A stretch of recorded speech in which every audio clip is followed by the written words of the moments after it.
Cécile, la narratrice, est une jeune fille de 17 ans qui vit avec son père, Raymond, un veuf qui change souvent de femme.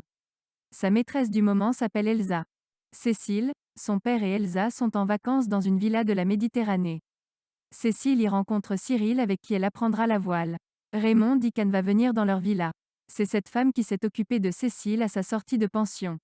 Raymond et Elsa vont à la gare chercher Anne, mais celle-ci vient en voiture jusqu'à la maison où elle est accueillie par Cécile.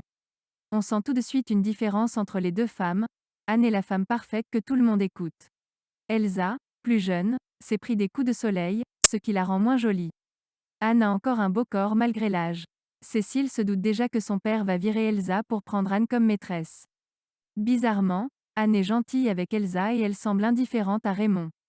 Pour la sieste, Elsa emmène Raymond dans la chambre. Cette situation énerve un peu Anne. Durant 3 semaines, Cécile voit des signes des sentiments entre Anne et son père, mais elle n'y fait pas attention. Elle commence à sortir avec Cyril. Un soir, le père décide d'amener les 3 filles au casino. Elsa s'est faite belle, mais Anne s'est faite encore plus belle. Cécile sait déjà que c'est ce soir-là que son père va lâcher Elsa. Au casino, Elsa cherche en effet Raymond partout sans le trouver. Elle demande de l'aide à Cécile qui les trouve dans la voiture.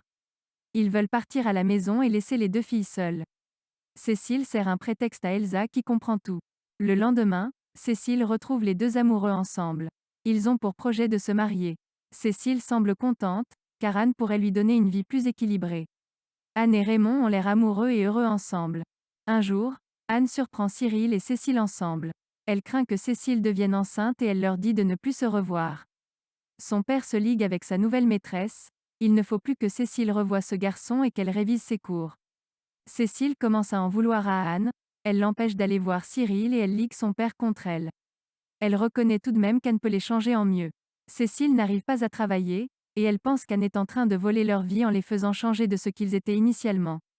Elsa repasse à la maison chercher ses affaires. Cécile apprend qu'Elsa a un nouvel amoureux. Elsa apprend que Raymond veut se marier.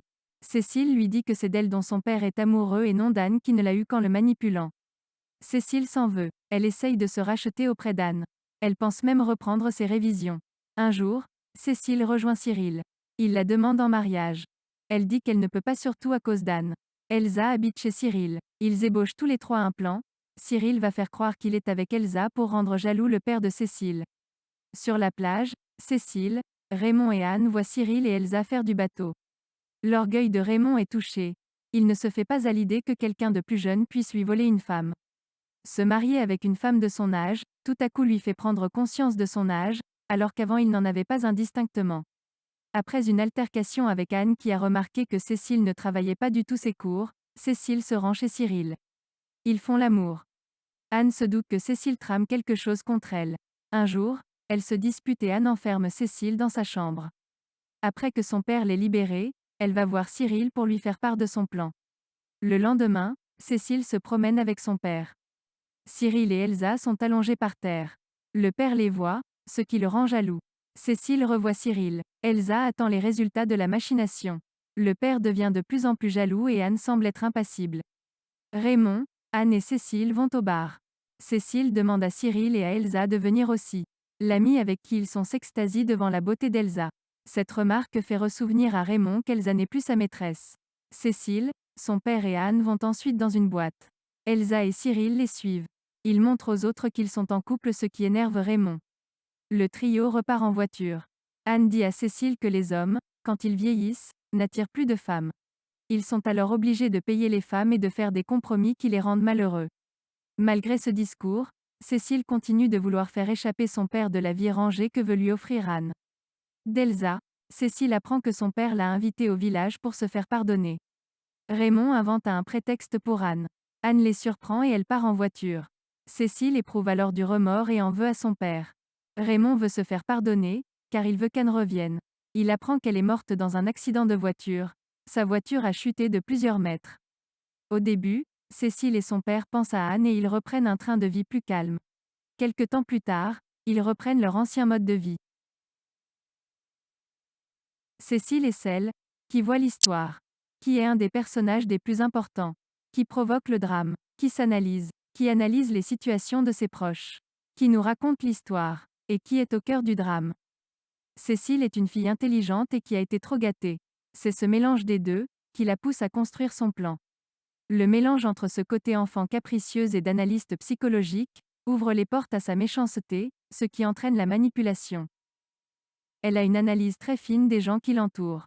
Elle les manipule souvent, elle fait ce qu'elle veut de son petit copain, elle manipule son père sauf quand il commence sa relation avec Anne, car il se range toujours derrière son avis, elle manipule aussi Elsa. Le plus aberrant dans tout ça, c'est que c'est la plus jeune qui a ce pouvoir, les autres normalement plus âgés devraient normalement la voir venir.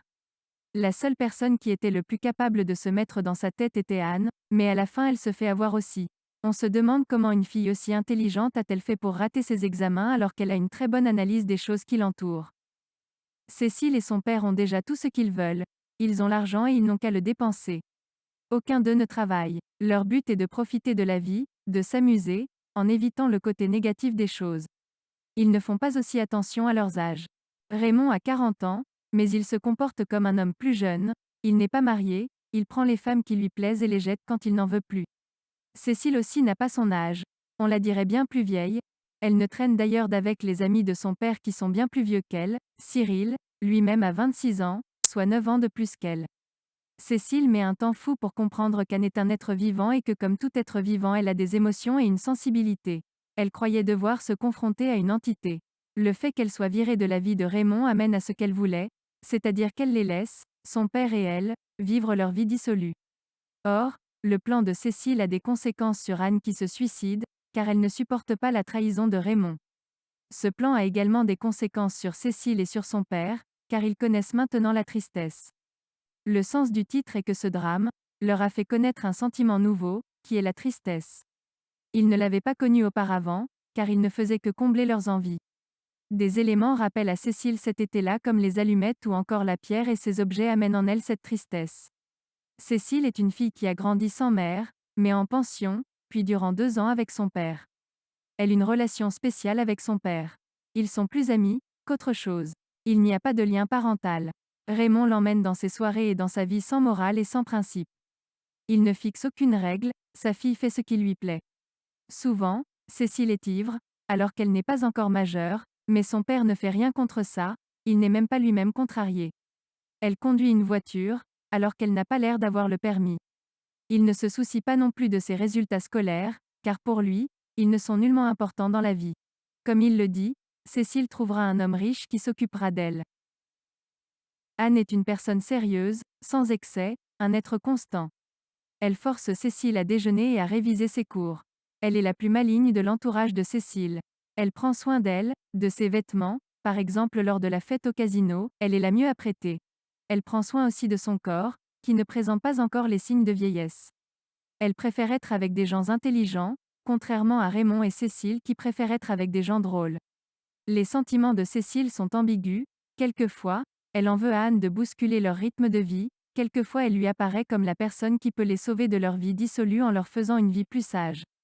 Quelquefois, Cécile conspire contre elle est contente lorsqu'Elsa dit de mal d'elle, mais quelquefois, elle s'en veut de ses sentiments et est très gentille avec Anne. À la fin, quand Anne part en voiture, elle pleure et demande pardon à Anne alors que c'est elle qui a imaginé le plan et qui l'a mis sur pied. Raymond est beau, il plaît aux femmes et il aime les femmes. Il est riche et n'a aucun souci dans la vie. Il profite de la vie, car il n'a rien d'autre à faire. Tout lui est extrêmement facile, l'argent, les relations avec les gens de son milieu, les liaisons amoureuses.